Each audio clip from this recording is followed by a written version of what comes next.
Hi everyone, this is the second lecture for your chapter Sexual Reproduction in Flowering Plants. સપુષ્પી વનસ્પતિમાં લિંગી પ્રજનન. આપણે last ક્લાસમાં ભણ્યા કે કયા કયા ફ્લાવરના પાર્ટ્સ હોય એ થોડું રિવિઝન કર્યું. પછી we started with the male reproductive part, okay, which is called androecium. Androeciumમાં stamen કેવું લાગે, okay, પુંકેસર અને એના કયા કયા પાર્ટ્સ હોય. Then we moved on to the anther. Anther is a પરાગાશય.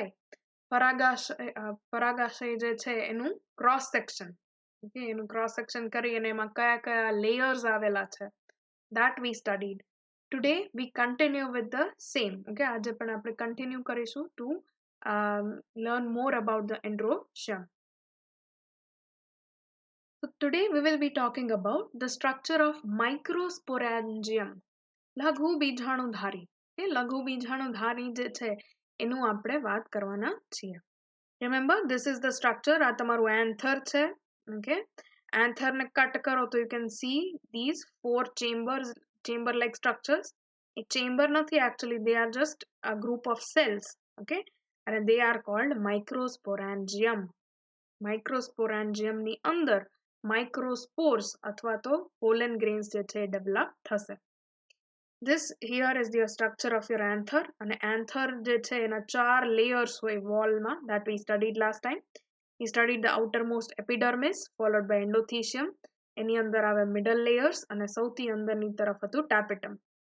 Tapetum નો ઘણો બધા important functions હતા, that also we have studied. Now we will talk about the innermost group of cells. આ અંદરના આવેલા જે કોષ છે, cells છે, એની આપણે વાત કરીશું. So this whole structure, આ આખું જે અંદરના cells છે એનું ગ્રુપ છે એને કહેવાય છે microsporangium. આમાં 4 microsporangium આવેલા છે, right? There are 4 microsporangium. લઘુ બીજાણુધારી.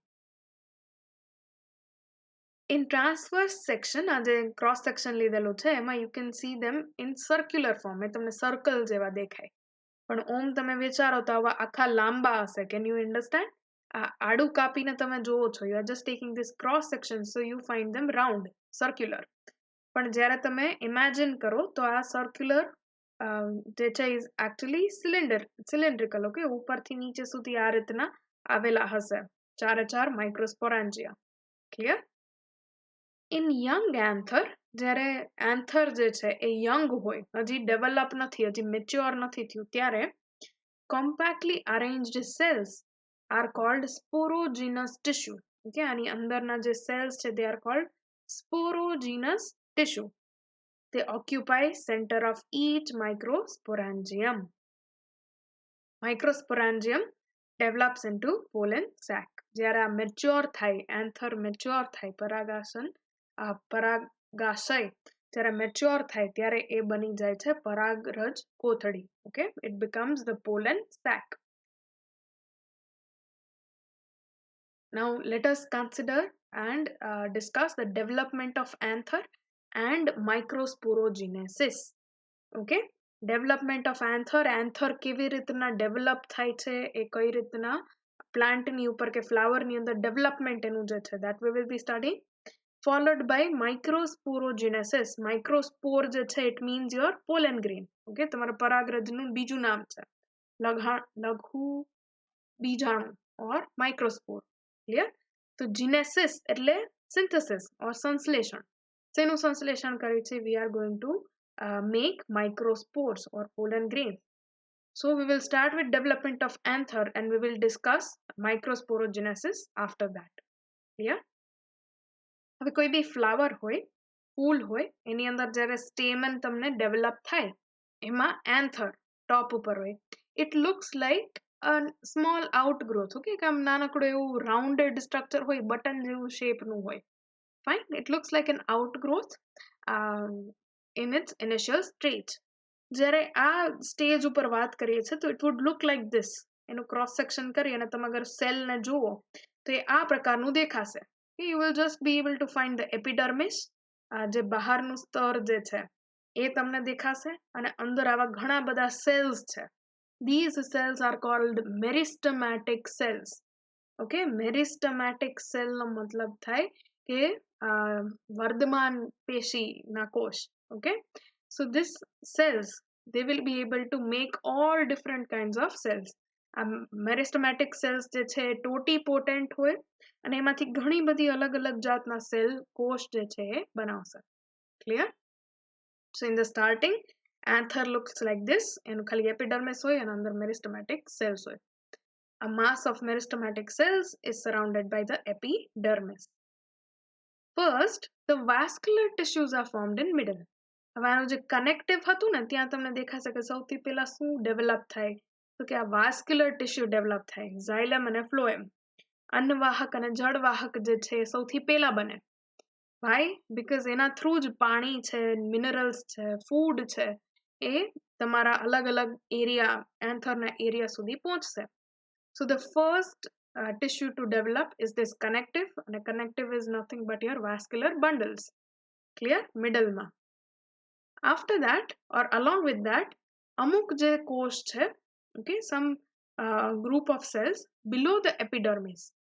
Epidermis બહારના સ્તરની નીચે અને ચાર ખૂણામાં, okay, at the four corners, they become large. And a group of cells છે થોડા મોટા થતા જાય. These are called archisporial cells or archisporial cells, however you want to pronounce it.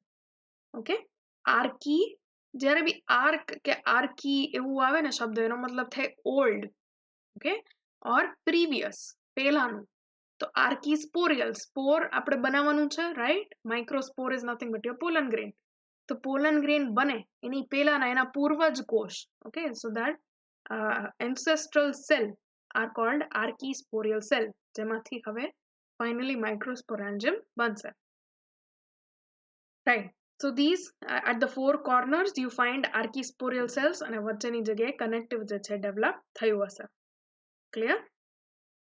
Archisporial cell divide to form the primary sporogenous cells. Okay, જે પહેલા microsporangium તમારું જે આ લઘુ બીજાણુધારી છે એના પહેલા કોષ જે છે એ બનશે આ archisporial cells માંથી.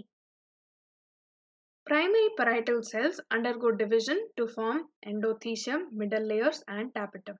આ diagram હું તમને દેખાડું તો from these archisporial cells you can see કે એમાં આવા પ્રાઇમરી એક parietal cell બન્યું છે અને સ્પોરોજીનસ સેલ છે. સ્પોરોજીનસ સેલ માંથી માઇક્રોસ્પોરાન્જિયમ બને અને પેરાઇટલ સેલ જે છે એમાંથી તમારા બહારના બાકીના layers, endothecium, then your middle layers and tapetum is all formed from this parietal cell. અને જે અંદર innermost cell એક હશે એમાંથી આખું માઇક્રોસ્પોરાન્જિયમ બનશે. Clear? The sporogenous cells differentiate into microspore or pollen mother cells. આ sporogenous cells જે છે spores માંથી sporogenous cell અને sporogenous cell માં differentiation થાય, વિભેદન થાય અને they turn into microspore mother cell જેને MMC કહેવાય અથવા pollen mother cell જેને PMC કહેવાય. Okay, pollen mother cell or microspore mother cell is nothing but your લઘુ બીજાણુ માતૃકોષ, જેના આ કોષમાંથી તમારા પોલન ગ્રેન્સ, પરાગરજ જે છે બનશે. MMC divide to form microspore or pollen grain by meiosis. Now focus on this diagram. આ જે original તમને એક સેલ દેખાય છે with its nucleus, it is diploid. લખવું હોય તો લખો, it is diploid. એની પાસે 2N હોય છે. Okay, DNA, here it is 2N. It is diploid. A diploid microspore mother cell, MMC, it will undergo meiosis. Okay, અર્ધીકરણ, જે reductional division કહેવાય એ થશે. meiosis થાય એટલે શું બને, તમને એન્ડમાં 4 કોષ મળે. meiosis 1 હોય અને meiosis 2. meiosis 2 ના એન્ડમાં તમને 4 કોષ મળે અને 4 હેપ્લોઇડ હોય. બધાની અંદર N હોય DNA. So these are called haploid. Clear? આ haploid cells માંથી further maturation થાય અને pollen grain જે છે બને. Clear? So basically MMC, your microspore mother cell or pollen mother cell અથવા જે લઘુ બીજાણુ માતૃકોષ છે એમાં મિયોસિસ થાય, ઓકે, અર્ધીકરણ, અને મિયોસિસ ના કારણે you get 4 haploid cells. The process of formation of microspores from the microspore mother cell is called microsporogenesis. Okay, આખી આખી પ્રોસેસ જે છે જેમાં તમે એક માઇક્રોસ્પોર મધર સેલ MMC થી શરૂઆત કરશો અને you are getting haploid cells, okay, you are getting microspores, so this whole process is called microsporogenesis. આ ભૂલાઈ ના જાય એના માટે I had told you કે keep reading with the chapter, okay, જેટલું chapter cover કરતા જઈએ એટલું સાથે સાથે વાંચતા જાઓ તો it will be beneficial to you. માઇક્રોસ્પોરોજેનેસિસ ગુજરાતીમાં કહેવાય લઘુ બીજાણુ જનન. ઓકે, તો લઘુ બીજાણુ જનન જે છે ઇટ ઇઝ નથિંગ બટ આજે માતૃકોષમાંથી મિયોસિસ થઈ અને હેપ્લોઇડ સેલ્સ બને છે, ઓકે, માઇક્રોસ્પોર્સ બને છે, that is your microsporogenesis. Initially 4 microspores are attached together by callose layer. Initially શું થાય કે આ મિયોસિસ પતે ને એના પછી આ ચારે ચાર હેપ્લોઇડ સેલ્સ જે છે, ઓકે, આ ચારે ચાર હેપ્લોઇડ સેલ્સ એ એકબીજા સાથે ચોંટેલા રહે, they are attached to each other. શેના વડે અટેચ્ડ છે તો they are attached through callose. Clear?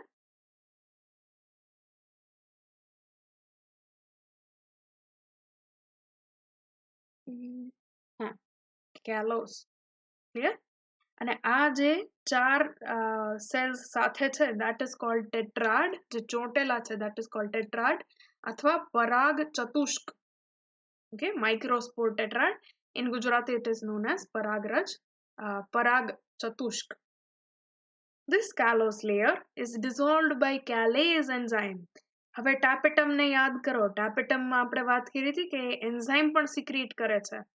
શું કરશે આ એન્ઝાઇમ? તો that enzyme is callase, અને આ callase જે છે એ આ બધા સેલ્સ ચોંટેલા હોય તો in between them it will degrade the callose, અને callose degrade કરે so these cells will separate. એનું separation થાય, અલગીકરણ થઈ જાય. Clear? During this period Yubish bodies are formed by tapetum. યાદ કરો આપણે લાસ્ટ લેક્ચરમાં પણ ભણ્યા હતા Yubish bodies. આ tapetum ની અંદર જ બને છે અને Yubish bodies are nothing but they have sporopollenin. Sporopollenin નામનું એક સંયોજન compound is present in the Yubish bodies. અને આ sporopollenin જે છે કેવા ટાઈપનું compound છે? If somebody asks you, then it is actually a carotenoid. Okay, carotenoid નો મતલબ થાય જે આપણે કેરોટીન્સ ભણ્યા હતા ને, અલગ અલગ પિગમેન્ટ્સ, રંજક દ્રવ્યો, તેમાંથી એક ટાઈપ છે કેરેટેનોઇડ્સ. So this sporopollenin is also a polymer of carotenoid. Clear? Yubish bodies participate in formation of enzyme. આ આપણે હમણાં જોશું when we see the structure of pollen. Okay, આપણે પરાગરજનું સ્ટ્રક્ચર ભણીશું ત્યારે જોશી આપણે એક્ઝાઇન શું છે ને ઇન્ટાઇન શું છે. ફાઇન, એક્ઝાઇન એટલે બાહ્ય આવરણ એવું થાય એનો meaning. So that outermost layer of your pollen, કે અહીંયા જે ડાયાગ્રામમાં પણ દેખાડ્યું છે, this outer most layer which is shown in pink, that is exine, અને exine જે છે is made up of pollen, sporopollenin. અને sporopollenin કોણ બનાવે છે તો your Yubish bodies. Yubish bodies are present where? They are present in your tapetum. Clear? Inside each microsporangium, thousands of pollen grains are formed. આ હરેક આ માઇક્રોસ્પોરાન્જિયમ ધીરે ધીરે જેમ ડેવલપ થતું જાય, મેચ્યોર થતું જાય તો શું થશે? મિડલ લેયરની સાઇઝ નાની થતી જશે, એન્ડોથીસિયમની સાઇઝ નાની થતી જશે, અને માઇક્રોસ્પોરાન્જિયમનું આ જે ચેમ્બર હતું એ ધીરે ધીરે મોટું થતું જશે. એ મોટું થાય એટલે શું થાય? સેલ જે પેલા એકદમ પેક્ડ હતા એ હવે છૂટા છવાયા દેખાય. Clear? So you can see in each microsporangium there will be thousands of pollen grains formed. Clear? They are released at the time of anther dehiscence. Dehiscence એટલે આપણે વાત કરી હતી કે આને સ્ટોમિયમ કહેવાય. સ્ટોમિયમ જે છે એ ધીરે ધીરે આખું ખુલી જાય. ઓકે, ત્યાંથી એકદમ થિન વોલ્ડ સેલ્સ હોય, એ ખુલશે તો અંદરના જેટલા બી પોલન્સ છે પાર્ડન એને રિલીઝ કરી દેવામાં આવશે. Now let us see the structure of pollen grain. Okay, પરાગરજ જે છે એનું સ્ટ્રક્ચર ભણીએ. It is generally spherical. એના ઘણા બધા shapes અને sizes અને designs આવેલા હોય, but generally તમે જોવા જાવ તો it is more or less spherical, ગોળાકાર. Measuring about 25 to 50 micrometer in diameter. નું diameter ની વાત કરો તો 25 થી 50 micrometer જેટલું હોય છે. It has two walls અને બે દીવાર આવેલી છે. Okay, the outer and the inner. Outer wall is also called exine. Okay, જેને બાહ્ય આવરણ કહેવાય છે. So this exine or outermost layer, બાહ્ય આવરણ, it is thick, એકદમ thick હોય, okay, જાડું હોય, rigid હોય, જટિલ, અને made up of sporopollenin. Clear? ઓલું યુબિશ બોડી ટેપેટમ અને એને શું બનાવ્યું હતું આપણને? Sporopollenin for your pollen grain. So this sporopollenin is present where? કઈ જગ્યાએ આવેલું છે? It is present in your exine. Okay, બાહ્ય આવરણ. It is most resistant organic material. Okay, એ સૌથી resistant, સૌથી resistant ને શું કહેવાય? I hope you are understanding. એ સૌથી resistant organic material છે, એને કંઈ ના થાય એવા ટાઈપનું. Okay, it is non biodegradable. A biodegrade પણ ના થાય. It can withstand high temperatures. એને તમે high temperature લઈ જાઓ તો પણ એ સ્પોરોપોલેનિન ને કાંઈ ના થાય. એને એસિડ ની અંદર નાખો તો કાંઈ ન થાય, આલ્કલી ની અંદર નાખો તો કાંઈ ન થાય. ઓકે, તો સૌથી સ્ટ્રોંગેસ્ટ ઓર્ગેનિક મટીરિયલ તમે કહી શકો, most resistant, that would be sporopollenin. આ બધું તો ઠીક છે, એને તમે એન્ઝાઇમ થી પણ ડિગ્રેડ ના કરી શકો. ઓકે, ઉત્સેચક વાપરી અને તમે એને ડિગ્રેડ જે છે અથવા એનું મેટાબોલિઝમ તમે કરી ના શકો. કે એવા ટાઈપનું સ્ટ્રોંગ મોલેક્યુલ છે આ સ્પોરોપોલેનિન. Because of this sporopollenin, આ સ્પોરોપોલેનિન ના કારણે આ પોલન ગ્રેન્સ જે છે, પરાગરજ જે છે, એ ઘણી બધા વર્ષો સુધી તમને બચેલા જોવા મળે છે. Okay, you can find pollen grains from many years ago. અને એ ફોસિલ અસમીની અંદર પણ ઘણા બધા પોલન ગ્રેન્સ જોવા મળેલા છે. આ ફોસિલ જ્યારે સ્ટડી કરવામાં આવે ત્યારે એ જમાનામાં કયા ટાઈપના ફૂલ હતા, કેવા ટાઈપના ફ્લાવર્સ હતા, અને એ બધી જે બી any શું population હશે, that can all be studied. Okay, we can come to know by using this pollen grain analysis. Normally અલગ અલગ family ના flowers જે હોય, અલગ અલગ species ના પુષ્પ જે હોય, flowers, they have a different shape in the pollen grain. Okay, ના pollen grain નો shape થોડોક અલગ હોય, એની ઉપરની pattern થોડીક અલગ હોય, એની અંદર પોર આવેલા હોય તો પોરના નંબર અલગ હોય. તો આવું બધું ખાલી તમે પોલન ગ્રેન જોઈ અને ખબર પડી શકે કે આ કઈ જગ્યાનું હશે અથવા કયા સાલમાં બન્યું હશે. All of this જે સ્ટડી કરવું હોય ને એ બધું થઈ શકે using these pollen grains because of sporopollenin. Now let us talk about the inner wall, which is called intine. અંદરની wall જે છે એને intine કહેવાય. Okay, it is called અંતઃ આવરણ. It is thin, એ પતલું હોય છે, continuous, એક ધારું. Okay, જે exine જે છે ને એ continuous નથી, એમાં અમુક જગ્યાએ વચ્ચે વચ્ચે જગ્યા હોય છે. આ ડાયાગ્રામમાં નથી દેખાડેલું, but there will be a few empty spaces. Okay, એમાં વચ્ચે થોડી થોડી જગ્યાઓ હશે. જ્યારે intine ની અંદર it is continuous, it is soft and it is elastic.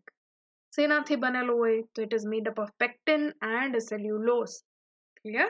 હજી એ પ્લાન્ટનું જે સેલ છે ને પોલન ગ્રેન, તો એની આઉટર જે સેલ મેમ્બ્રેનની બહારનું લેયર હોય, outer layer to the cell membrane, it is made up of this pectin and cellulose. Clear? અને આ pectin અને cellulose જે છે એ comparatively soft, elastic and continuous હોય. At a few places called germ pores, અમુક જગ્યાએ, જે મેં તમને કીધું આમાં દેખાડેલું નથી, but અમુક જગ્યાએ એવા કાણા જેવું દેખાય, કે પોર જેવું દેખાય, છિદ્ર, So these germ pores are the places where exine is absent. એ જગ્યાએ exine present હોતું નથી. અને એક જે બી જગ્યાએ exine present ના હોય, it's called germ pore, or it is present in very thin layer. It helps in germination of pollen grain. હવે અગર આખે આખો આપણે વાત કરી કે સ્પોરોપોલન જે છે એ તો કોઈ બી વસ્તુથી ડિગ્રેડ થતું નથી. તો આ પોલન ગ્રેન પરાગરજની અંદર તમારું મેલ ગેમેટ હશે, રાઈટ, જન્યુજ હશે. તો એ ગેમેટને બહાર કેવી રીતના કાઢવું, right? So for that you have these few pores જ્યાં સ્પોરોપોલન ના હોય, અને થ્રુ ધીઝ પોર્સ આવા કાણા કે છિદ્રો જે હોય એના દ્વારા આ એન્ટાઇન જે છે ધીરે ધીરે બહાર નીકળે. ઓકે, એમાંથી આવી રીતના બહાર નીકળશે અને it forms the pollen tube. Clear? અને આ રીતના પોલન ટ્યુબ જે છે એ બનાવવામાં આવે જ્યારે પરાગરજનું અંકુરણ થાય, germination of pollen grain. Do not worry if you do not know about this. આપણે આ જે ચેપ્ટર છે એમાં આગળ ભણવાના છીએ. Clear? But this is just for your understanding. When you read that portion, so you should be able to connect.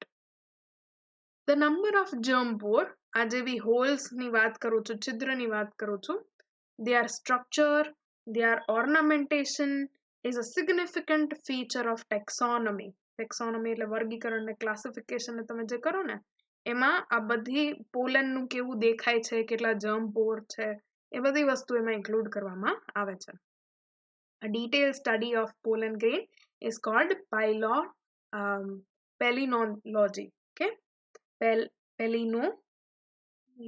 નથી દેખાતું. હા, here you have palynology. Clear? Right. So in flowering plants, microspore or pollen grain is considered as first male gametophyte. જો આ પાછું આવી ગયું કંઈક નવું word, right?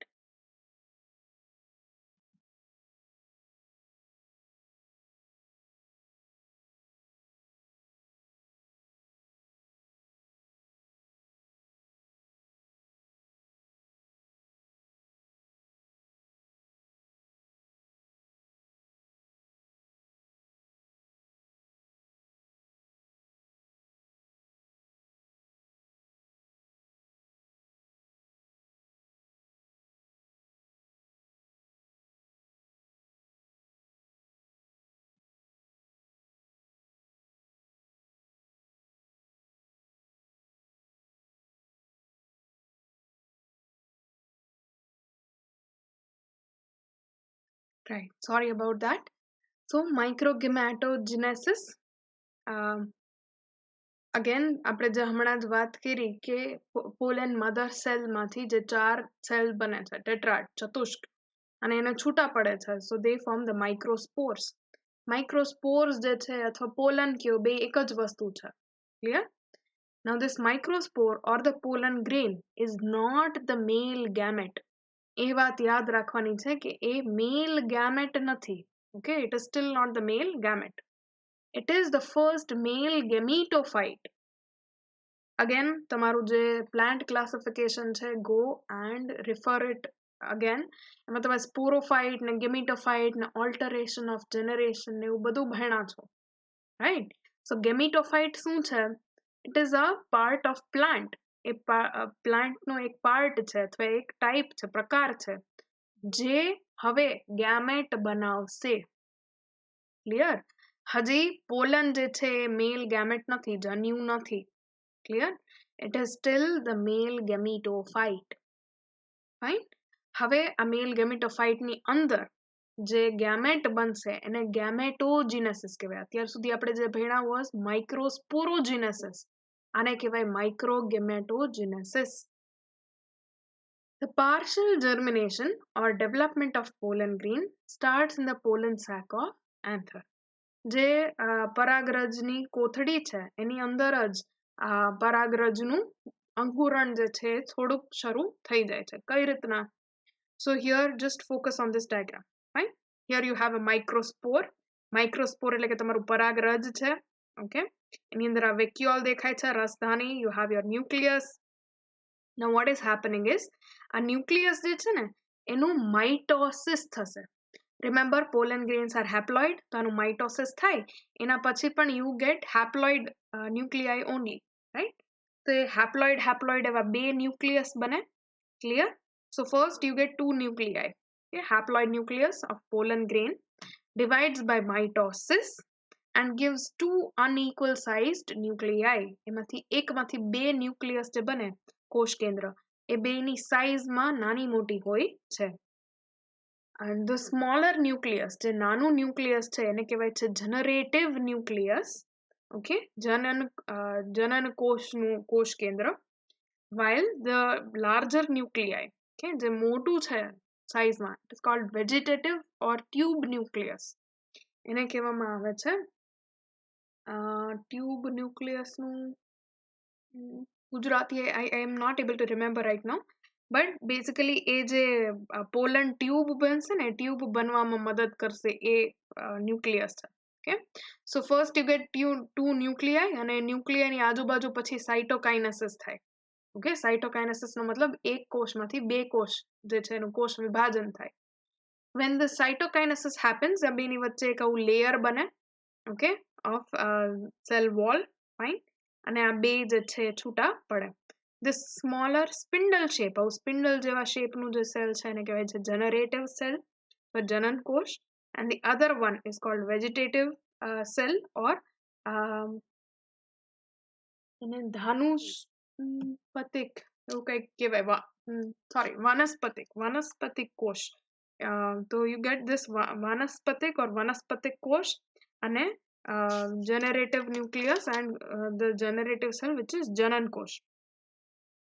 હવે થશે કેવું, તો આ જનરેટિવ સેલ જે છે ને એ જનરેટિવ સેલ આ વેજીટેટિવ સેલના સાઇટોપ્લાઝમમાં તરવા લાગશે. So this is one whole cell. Okay, એ સેલની અંદરનું આ ન્યુક્લિયસ અને this is a whole new generative cell જે આ ઓરિજિનલ સેલની અંદર છે. Clear? This is your vegetative cell, this is your generative cell. Fine. તો આ જનરેટિવ સેલ જે છે ને that will give rise to your gamete. Okay, A gamete બનવામાં એ મદદરૂપ થશે. So now you can see there will be another mitosis. હજી એક સમસૂત્રી ભાજન થશે. શેનું થશે? તો કે આ જનરેટિવ સેલનું થશે, આનું નહીં, વેજીટેટિવ સેલનું નહીં, વાનસ્પતિક કોષનું નહીં. This generative cell, it will divide into two. એ બે કોષ બનાવશે. These are called male gametes. Okay, or they are called sperm cells. અને એક ન્યુક્લિયસ જે છે and the whole cell, it will remain the vegetative nucleus. Clear? In over 60% of angiosperm, જેટલે 60% ના આવૃત બીજધારી છે એની અંદર પોલન ગ્રેન જે છે એ જ્યારે છોડવામાં આવે ને, પરાગરજને છોડી દેવામાં આવે after anther dehiscence, ત્યારે પોલન ગ્રેન સ્પ્રેડ થાય, રિલીઝ થાય. તો એ ટાઈમ ઉપર અગર તમે પોલન ગ્રેનને સ્ટડી કરો તો it is at 2 cell stage, બે કોષ વાળા સ્ટેજ ઉપર હોય છે. બે કોષ કયા? એક વાનસ્પતિક અને એક જનન કોષ. Okay, so you have one vegetative cell and one generative cell when the pollen grains are released. બાકીના 40% અંદર આ જનરેટિવ સેલ જે છે, ઓકે, જે આપણે અહીંયા જોયું ને જનરેટિવ સેલનું, there will be one more mitosis, હજી એક સમસૂત્રી ભાજન થાય અને એ ભાજન પછી તમને બે વધારાના સેલ બનેલા જોવા મળે. So now you have 3 cells, vegetative cell અને 2 male gametes. Clear? So in 40% the generative cell divides mitotically to give rise to 2 male gametes. या બે male gamete બનાવે જેને sperm cells લખ્યું છે અહીંયા. Before the pollen grains are shed, A pollen grain ને release કરે એ પહેલા. So this is called 3 cell stage. Clear? આપણે જોશી કે આ 2 cell stage જે છે એમાં પણ after it reaches the female part, okay, જે સ્ટિગ્મા ઉપર જઈને અટેચ થાય છે એના પછી એનામાં પાછું આ mitosis 2 જે છે થશે જ in this 2 cell stage also, and it will give rise to 2 male gametes as well as this one original vegetative nucleus. Clear? એકવાર quick revision, microsporogenesis and microgametogenesis માઇક્રોસ્પોરોજિનેસિસ શું છે? You start with the pollen mother cell. Pollen mother cell થી શરૂ કરીશું, માતૃકોષથી. Pollen mother સેલમાં miosis 1 થાય તો 2 nucleus બને, મિયોસિસ 2 થાય એના પછી 4 ન્યુક્લિયસ અને 4 સેલ્સ બને. ક્લિયર? આ ચારે ચાર જે સેલ છે દે આર હેપ્લોઇડ, અને હેપ્લોઇડ હોવા છતાં they are connected to each other, ચોટેલા હોય છે એકબીજા સાથે થ્રુ કેલોઝ. ટેપેટમમાંથી એક એન્ઝાઇમ છે કેલેઝ, જે આ કેલોઝને ડિગ્રેડ કરશે તો ચારે ચાર જે છે cells they will separate. Clear?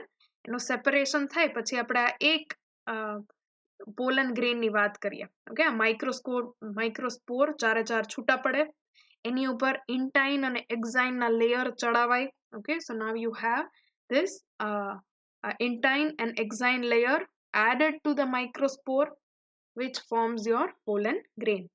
હવે આ પોલન ગ્રેન જે છે એની અંદર યુ હેવ અ ન્યુક્લિયસ. આ સિંગલ હેપ્લોઇડ ન્યુક્લિયસનું માઇટોસિસ થશે. માઇટોસિસ થાય સમસૂત્રી ભાજન, તો એમાં 2 ન્યુક્લિયસ બનશે, 2 સેલ બનશે. એક જે છે એને વેજીટેટિવ વાનસ્પતિક કોષ, અને બીજું જે છે એને કહેવાય જનરેટિવ સેલ અથવા જનન કોષ. અમુક 60% એન્જિયોસ્પર્મ જે છે એમાં આ સ્ટેજ ઉપર પરાગરજને છોડી દેવામાં આવે છે. અમુક કેસમાં after this also there is one more mitosis, એક હજી માઇટોસિસ કરવામાં આવે અને તમને ફાઇનલી 2 મેલ ગેમેટ્સ મળે અને 1 વેજીટેટિવ ન્યુક્લિયસ. તો ટોટલ 3 સેલ હોય છે આ એક પોલન ગ્રેનની અંદર. Clear? So this is the 3 cell stage. તો 40% એન્જિયોસ્પર્મ જે છે આ 3 સેલ સ્ટેજ ઉપર રિલીઝ કરવામાં આવે છે. Fine. Next time we will see how the dehiscence happens. Okay, જે એન્થર આપણે વાત કરીએ છીએ કે માં સ્પ્લિટ થાય ને પોલન ગ્રેન રિલીઝ થાય, તો કઈ રીતના સ્પ્લિટ થાય છે, that we will study. And we will finish with the androecium. આપણે આજે પાર્ટ છે ફ્લાવરનું એ પૂરું કરીશું, and then we will start with the female part of the flower which is gynoecium. Yeah, see you next time.